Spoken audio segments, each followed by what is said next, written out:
Last week, pinag-usapan natin yung lessons from our nation's present situation. At lahat naman tayo aware sa nangyayari sa ating bansa.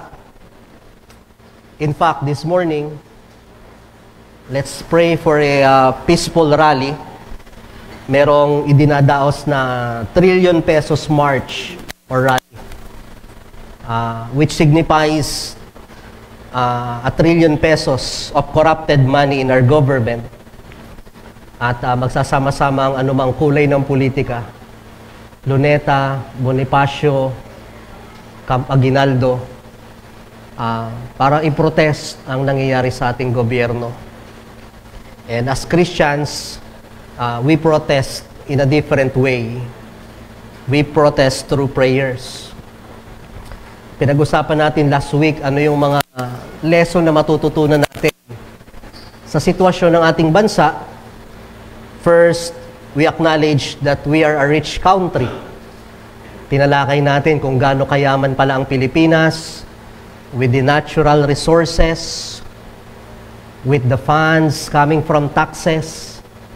Kaya lang talagang hindi na ilalatag ng maayos sa tamang sistema at pamumuno. But we are supposed to be a rich country.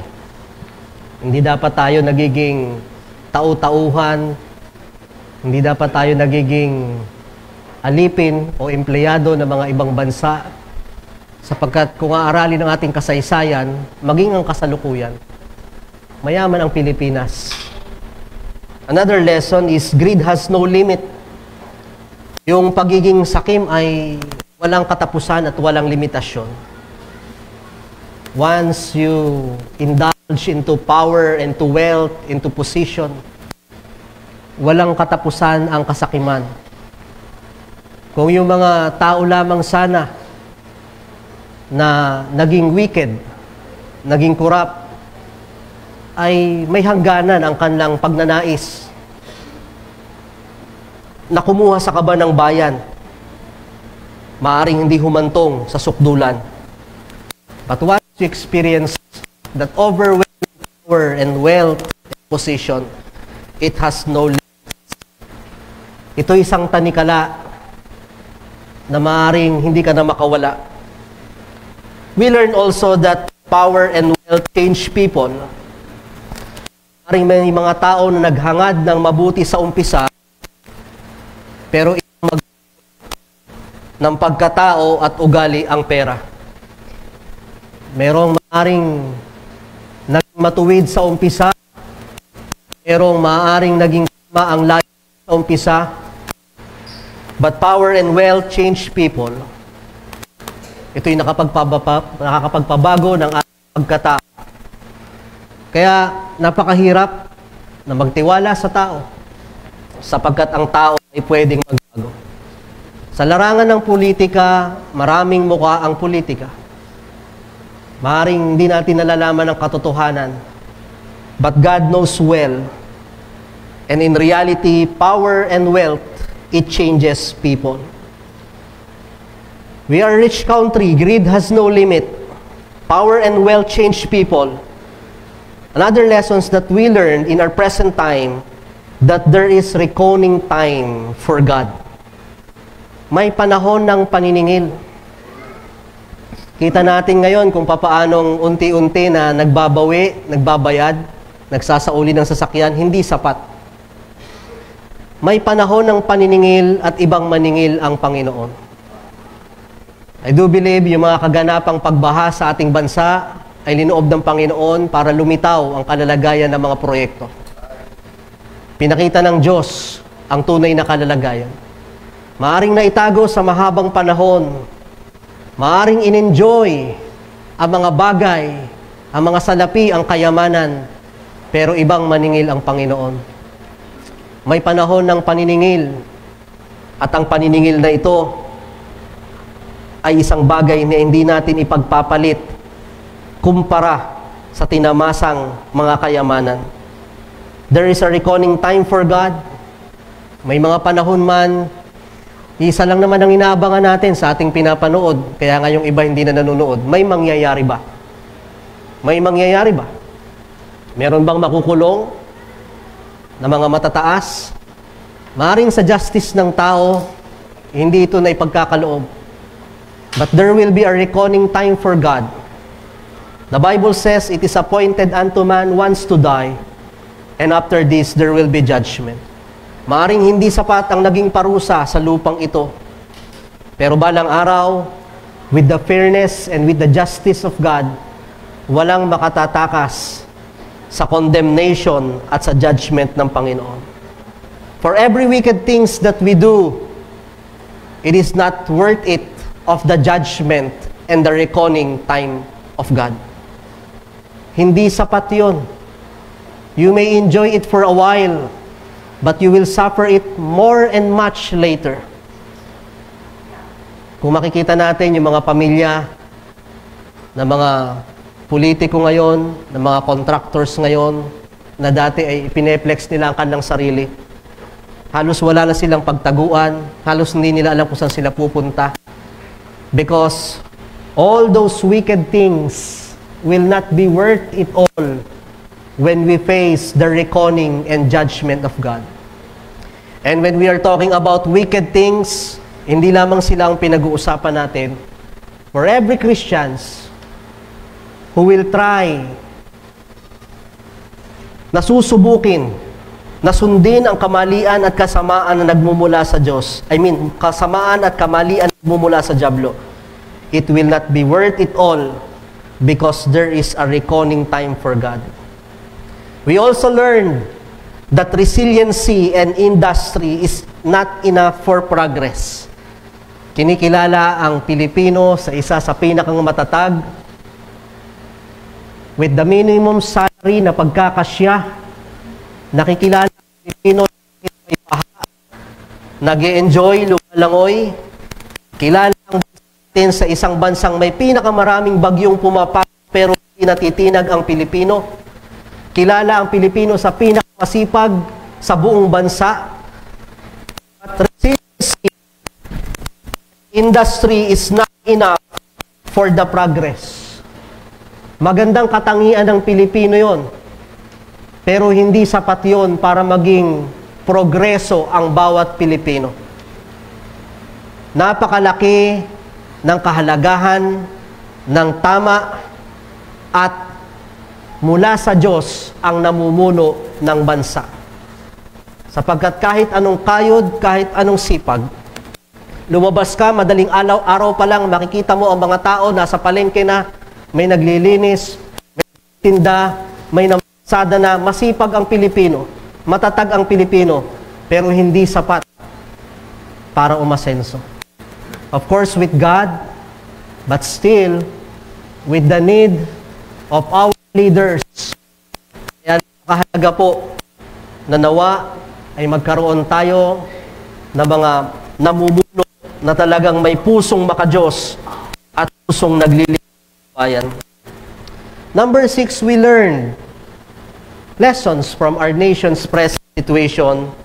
With all of this, we can conclude that it is better to put confidence in God than to put confidence on man.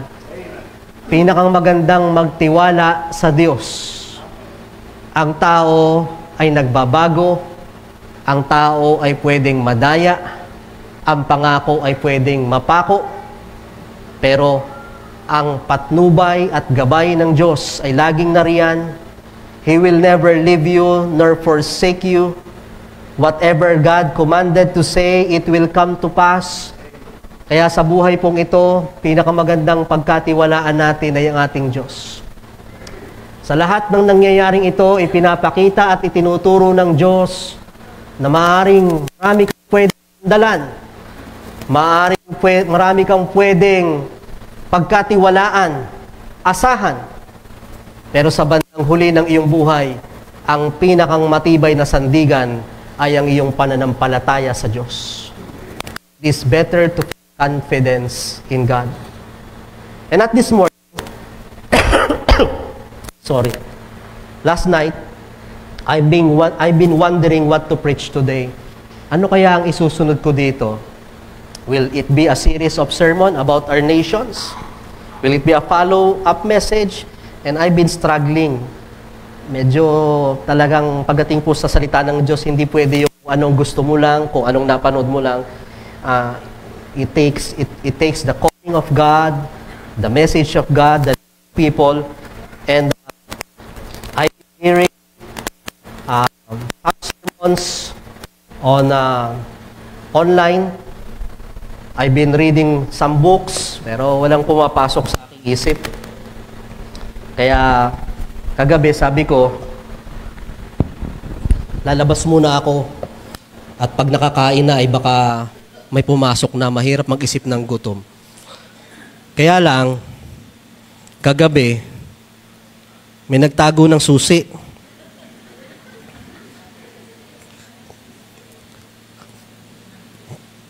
Tinago pala ng mama, hanap ako ng hanap kay Kim. Katok ako ng katok. No?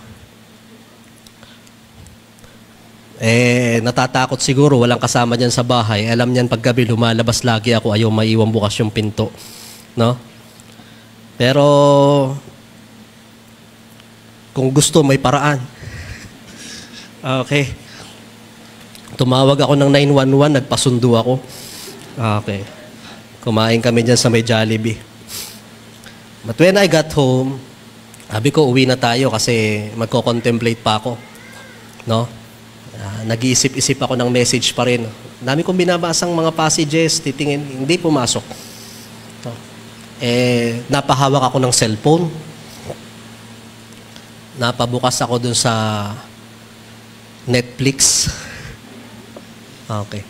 May episode 9 na pala ng Bon Appetit.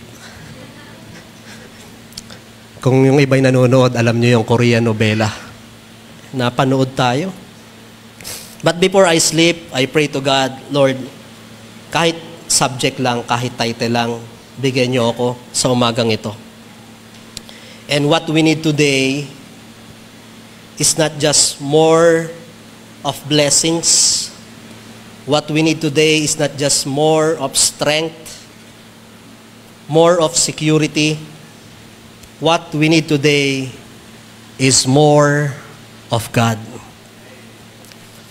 Ang kailangan ng tao ngayon ay higit sa buhay niya ang karanasan na magkaroon ng Panginoon. In a world that is full of desire, entertainment, busyness, and problems, there is one thing that is we took for granted, and that is God. Sa mundo natin ngayon na may kanya-kanya tayong tinutumbok na pangarap, minimithi, ipinapakita ang mundo. Sa mundo ngayon na napakarami ng entertainment, na pagkakalibangan, sa mundo ngayon na ang dami ring problema, sa mundo ngayon na napaka-busy na, may isang bagay na nakakalimutan natin. We take for granted God in our life. When we say we take for granted, ito ba yung ibig sabihin ay tayo ay nagpapawalang bahala? Hindi natin nabibigyan ng pagpapahalaga o hindi natin nabibigyan ng pansin. And this dilemma or this problem are not just to unbelievers, but even to Christians. Now, we are looking forward of more of things of this world, more of desire, more of entertainment, more of our career, more of our salaries, more of our grades, but we are having less and less and less of God. We took for granted God, and that's what we need today, what's this country need today, and so does we as believers of Christ. John 15 verse 5 says, I am the vine, ye are the branches. He that abideth in me, and in him, the same bringeth forth much fruit. For without me, you cannot do nothing. Lahat tayo ay naghahangad ng bunga sa buhay na ito. Beyond our desires, our dreams, sa bawat araw, naghahanap tayo ng gana at bunga. But the Bible is reminding us, we are the vine. Christ is the vine. We are just branches. And without Him, you cannot do nothing. That's why the more we desire to have more of this world, the more we should desire of God Himself, because for without God, we are nothing. How can we treat God? Paano ba natin dapat tratuhin ang Diyos sa ating buhay? Paano tinatrato ng mundo ang ating Panginoon? Many people treat God as an attachment to their life. Tinatrato ng mga tao, maging ng mananampalataya ang Diyos, bilang isang attachment sa kanilang buhay. Pag sinabing attachment, ito ay isang bagay na hindi parte ng iyong buhay, but you only attach it for a certain time. For example, itong relong ito, hindi ito kasama nung pinanganak ako. But there are certain moments na nagrirelo ako. Pag natutulog ako, hinuhubad ko ang relo ko. Pag weekdays, hindi naman ako nagrirelo. Pag yung shades, hindi ko sinusuot lagi. Pag lumalabas lang, may sapatos na ginagamit ko lang kung kailan. Ibig sabihin, ina-attach ko lang. Sa mga kababaihan, maaaring yung mga pilikmata nyo, ina-attach nyo lang pag may okasyon. Yung mga buhok nyo, extension, may mga ina-attach tayo sa ating buhay na maaaring for a certain period of time or for occasion lamang. Ganyan ang nangyayari how people treat God. Sa ating bansa, na kung saan ang Diyos ay hinahangad lang nila for attachment for a certain period of time. Makikita natin sa labas, napupuno lamang ang simbahan pagkasimbang gabi, pag may funeral, pag piyesta, pero attachment lang. Hindi lamang sa mga nasa labas, maging sa mga mananampalataya. If we thought by just going to Sunday every week is enough, it is an attachment. Ano po yung attachment? Not part of your daily life. Susuotin ko to ngayon, huhubadin ko na sa susunod na linggo na uli or probably after a month. When we go to Sunday, it is just attachment. Your relationship with God is an attachment to God. Na kung saan, Lord, pag Sunday, I will let you to attach in my life, but all through the week, I have my own agenda, I have my works, I have my school, I have my family, and then I will attach you again on Sunday, or probably on Wednesday, on worship program, worship practice.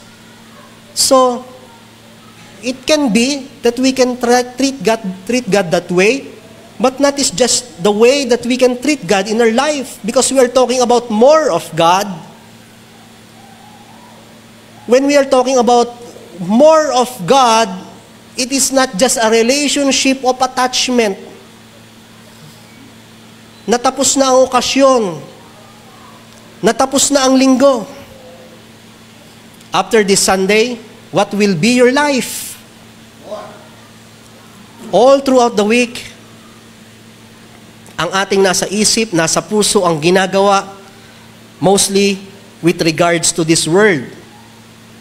Tama naman yan kasi nandito tayo sa mundong ito. But we are talking about more of God. Many people treat God as an attachment to their life. Ay ang problema pa nga minsan, bihirang-bihirang attachment. There is a relationship, but the relationship is just limited to attachment. Ano yung mga bagay sa buhay mo na bihirang-bihira mong suotin? Ang tawag doon, attachment. May ibang mga tao naman, many people treat God as an essential to their life. Kailangan. Hindi masama sapagkat talagang kailangan natin ng Diyos. Kung ang relong ito ay attachment, ang kasuotan ay essential. Hindi pwedeng sa buong linggo wala akong suot. Pero hindi ito parte ng katawan ko.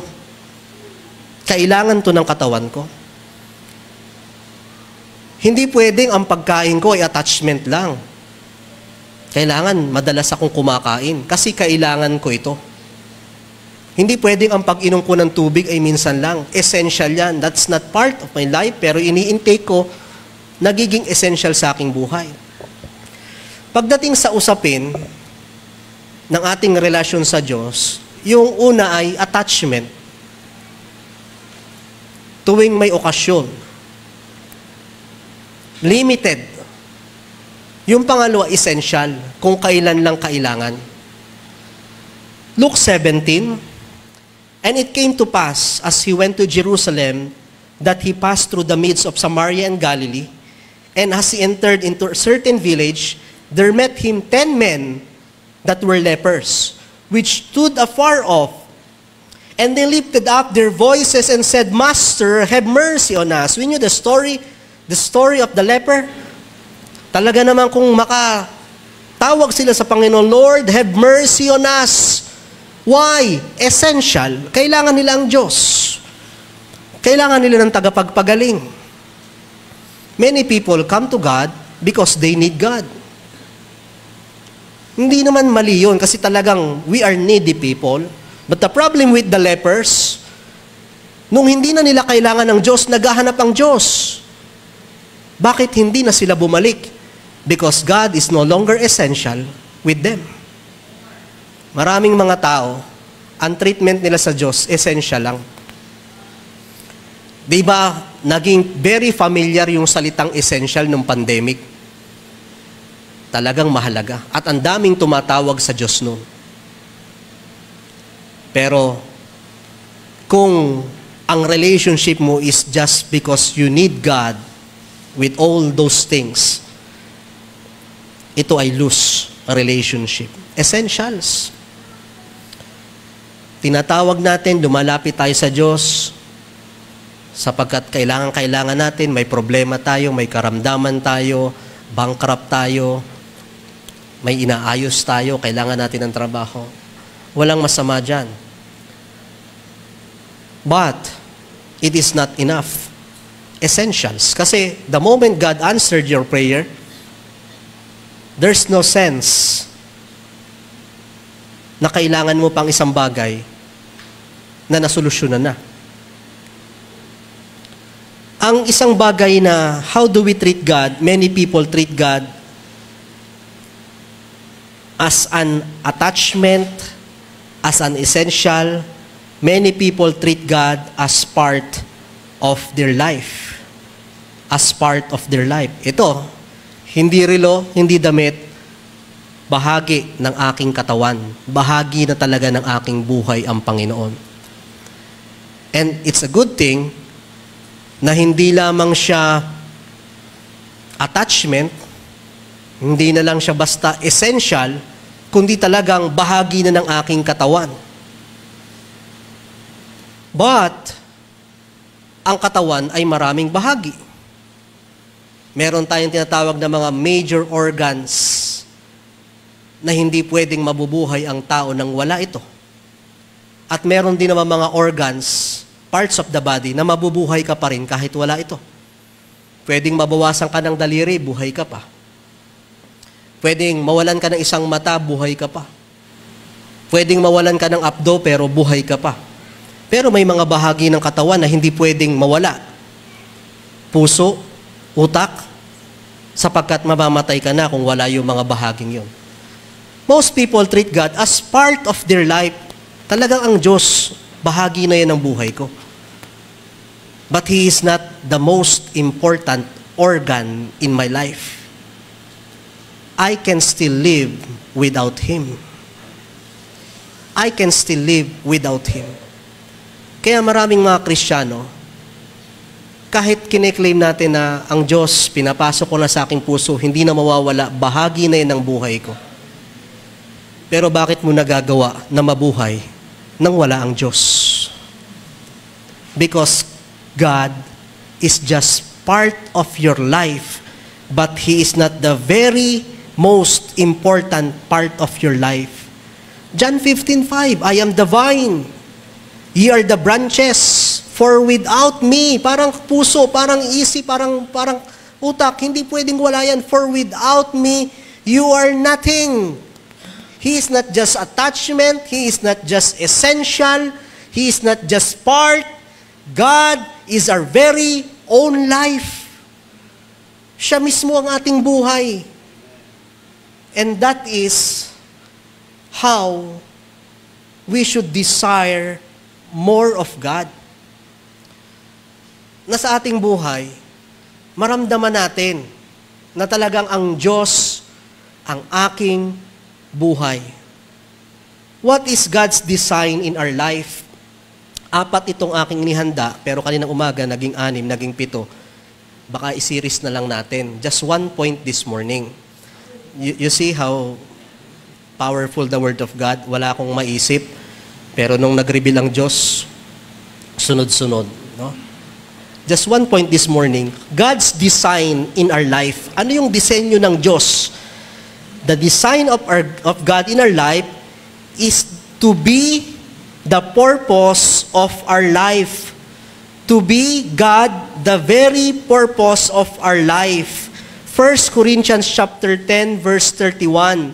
Whether therefore ye eat, or drink, or kung ano man ang inyong ginagawa, do it all for the glory of God.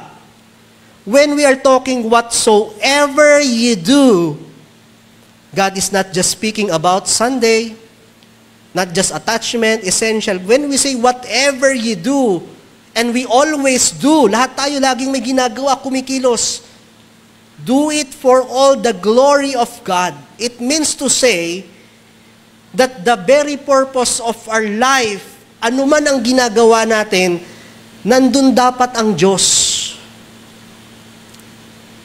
Nakikita ang Diyos. Every purpose, para mas malinaw, leads to destination. Every desire leads to destination. Kaya may cause, kaya may effect, may cause. Kaya ka may ginugusto kasi may tinutumbo ka. For example, sa mga nag-aaral, diba? Mackenzie, bakit ka nag-aaral? Anong gusto mo? Diba? Makapagtapos. Bakit gusto mo makapagtapos? Makapagtrabaho. So, the desire is mag-aral. Ang destiny, makapagtrabaho. Bakit ka gumigising na maagap? Kasi gusto kong magsumikap. Gusto kong mag-promote. Gusto kong makarami. Gusto kong makakota.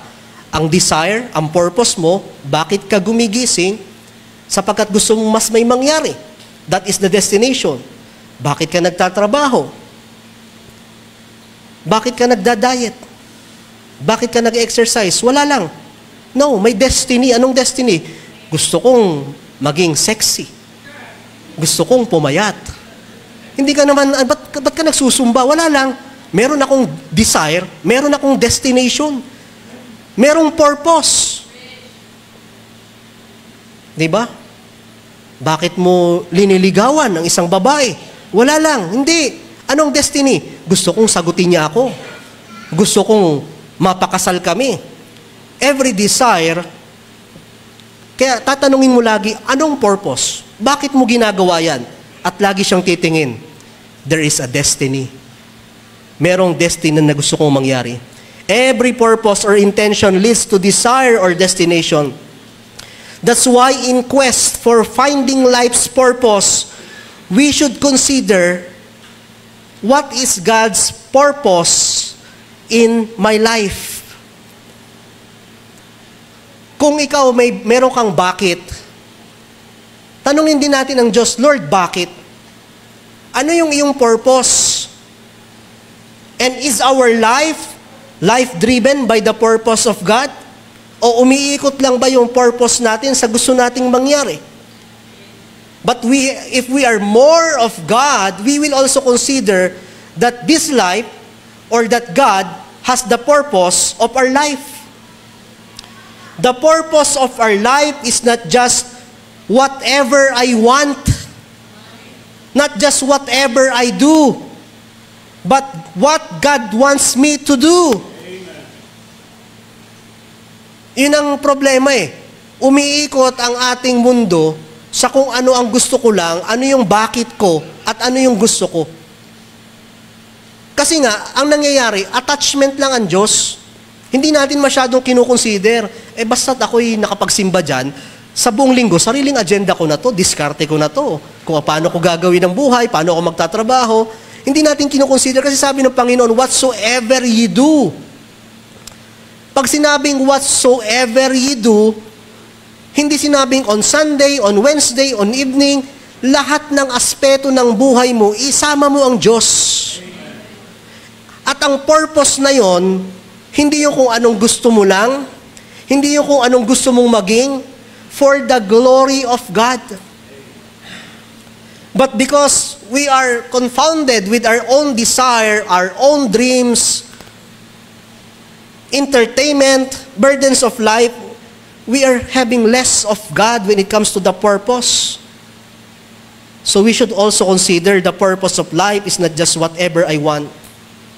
Kaya ngayon linggong ito, tatanungin niyo ang sarili niyo, paggising niyo sa umaga, anong gusto niyo? Anong destination?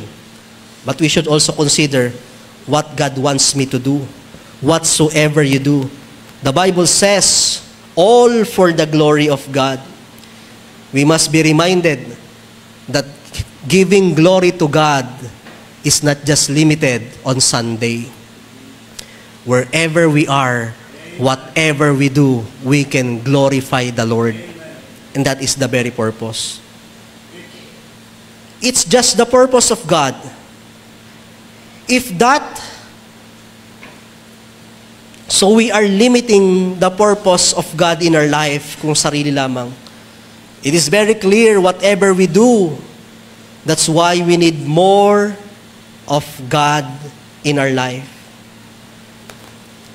The problem is, akala natin, yung purpose, we are talking about purpose, akala natin na pag natapos na yung linggo, tapos na yung purpose ko sa Diyos.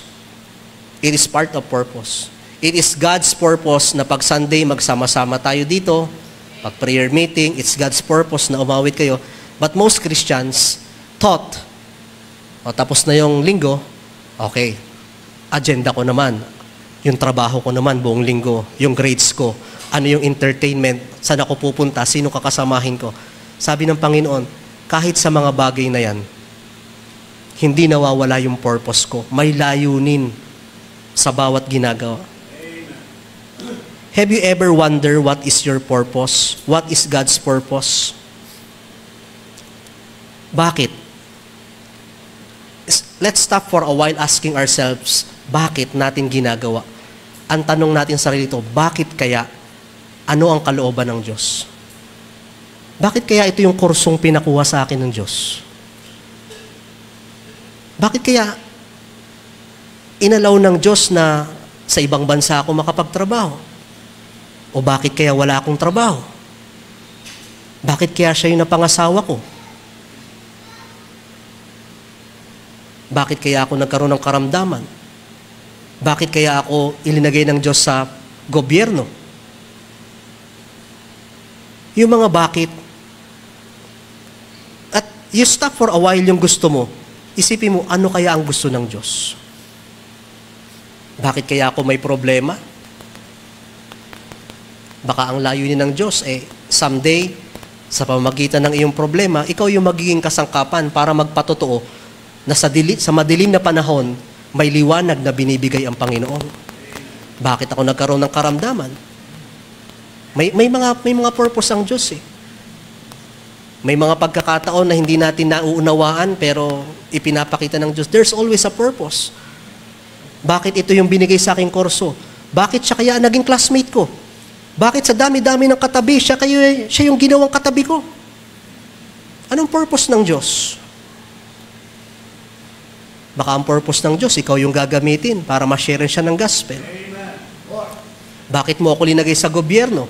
Kasi sa dami ng korupsyon, at least may nagliliwanag, may gumagawa ng tama. Ano yung purpose? Bakit nade-delay ang mga bagay sa buhay ko? Bakit mo ako hinayaan na mawala ang ministry ko dito at mapunta ako sa ibang lugar, sa ibang bayan, baka doon ka gagamitin? Bakit sa dami ng may magagandang trabaho at kurso at salary, ako yung pinagkalooban mo? Baka gagamitin ka rin ng Diyos para sa gawain. You should ask for the purpose. Bakit mas naunang namayapa ang mahal ko sa buhay? In that quest of finding life's purpose, may mga tanong na dapat yung tanong, ikinukonsider natin ng Diyos. What is God's purpose? As we are going onwards, finding quest for our purpose in life, we are also going upward na tumitingin tayo sa Diyos. Lord, anong layunin po? Bakit kaya ako? Bakit nandito? Whatever you do, as we are talking about more of God, kailangan tumatak sa isip natin na hindi dito natatapos sa linggo yung ating ugnayan at paraan para mag-glorify ang Panginoon. Sa inyong ginagawa, di ba? Whatever you do, do it mightily, heartily, gandahan nyo, galingan nyo, nag-glorify ang Panginoon sa mga trabaho nyo, sa patotoo nyo, kung saan pa man. Sa issue ng purpose, hindi lang dito yung anong dahilan mo, bakit mo ginagawa ito, kundi dapat tinatanong mo, ano ang dahilan ng Diyos? It should be aligned. Ano ang tawag doon? Pag yung dahilan mo at yung dahilan ng Diyos ay nagkasundo, o minsan hindi man magkasundo, pero yung dahilan ng Diyos ang nanguna sa buhay mo, ang tawag doon, the will of God. The perfect will of God. Pero may mga tao, hindi naman kinukonsider yung will ng Diyos. Ang mahalaga, ano ba yung gusto ko? Bakit ko ginagawa to? Tanungin mo rin kasi ang Diyos, Lord, ano ba nangyayari? Bakit pa ulit-ulit? Bakit pa ikot-ikot? Ano ba talagang gusto mo? It should be aligned according to the will of God. Hindi lang yung ang reason mo kasi gusto ko to, kundi ano yung gusto ng Diyos. Sa buhay na nga lang natin, tingnan na lang natin, who am I? Who am I? Sino tayo sa dami-dami ng pwedeng mabuhay? Bakit tayo? Kung i-compare nyo ang sarili nyo sa mga taong nauna sa atin, bakit kayo? Bakit kayo pa ang buhay? Para makapagtapos, kasi hindi pa po ako nakakapagtapos.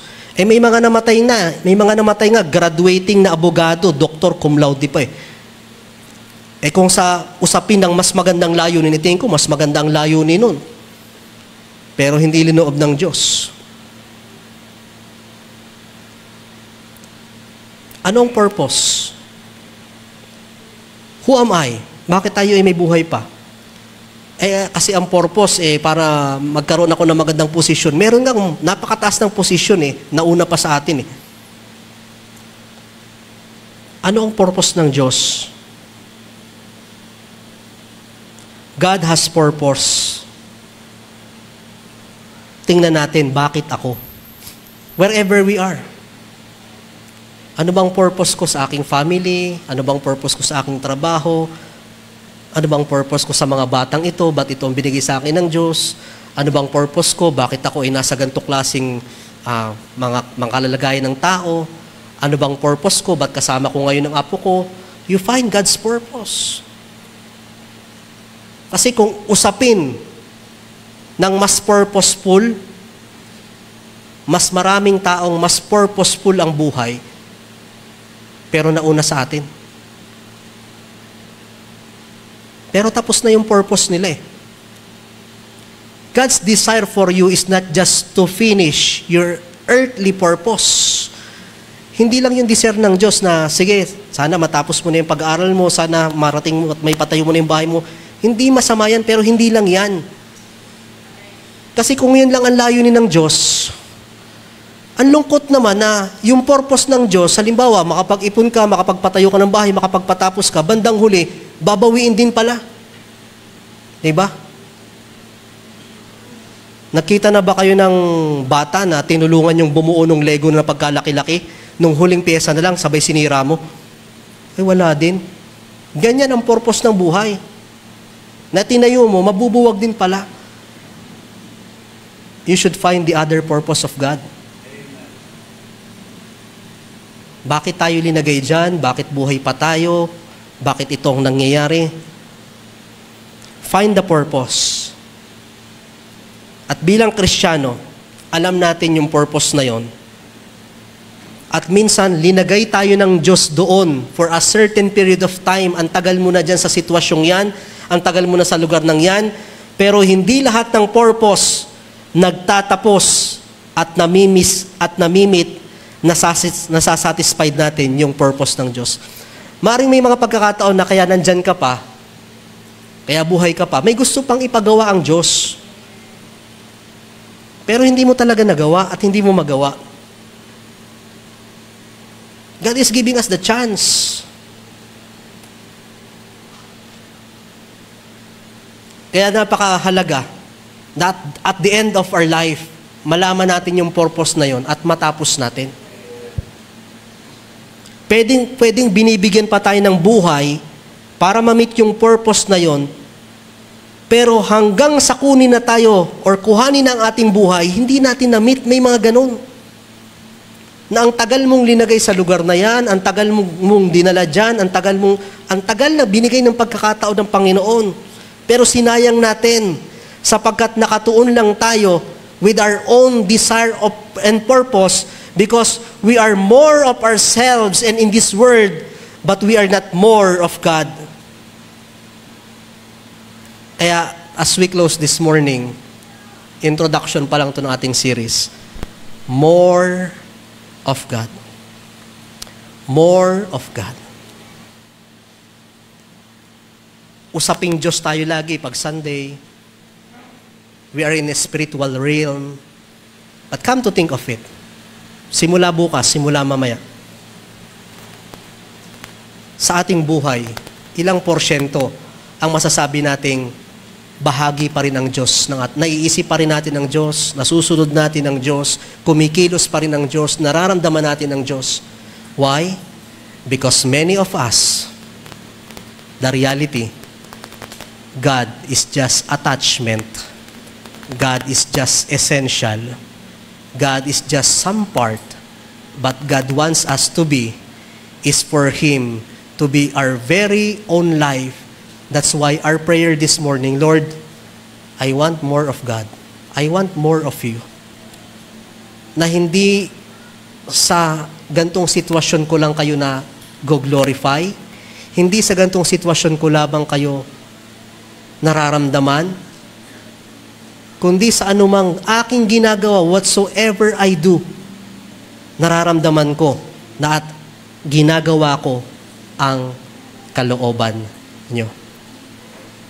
Huwag nating sayangin ang purpose. Huwag nating sayangin ang buhay ng Diyos. Ang pinakang nakalulungkot sa buhay ay yung merong kang hinahabol-habol at minimithi sa buhay na bandang huli, hindi pala yun yung dapat mong habulin sapagkat nagkamali tayo ng hinahabol. Lahat ng nangyayari sa atin, linagay tayo ng Diyos dyan, pero there is a purpose behind. Yun ang kailangan natin buksan. Lord, bakit ako nandito? Bakit ako nasa ganitong sitwasyon? Hindi lang kung ano ang gustong mangyari nila, ano ang gusto kong mangyari, ano ba ang gusto niyong mangyari sa akin, sa buhay na ito. Kaya sabi nga ng kanta, Jesus is all the world to me. When we say all, He is not just part, He is not just attachment, He is not just essential, He is my all. Jesus is all the world to me. My life, my joy, my all.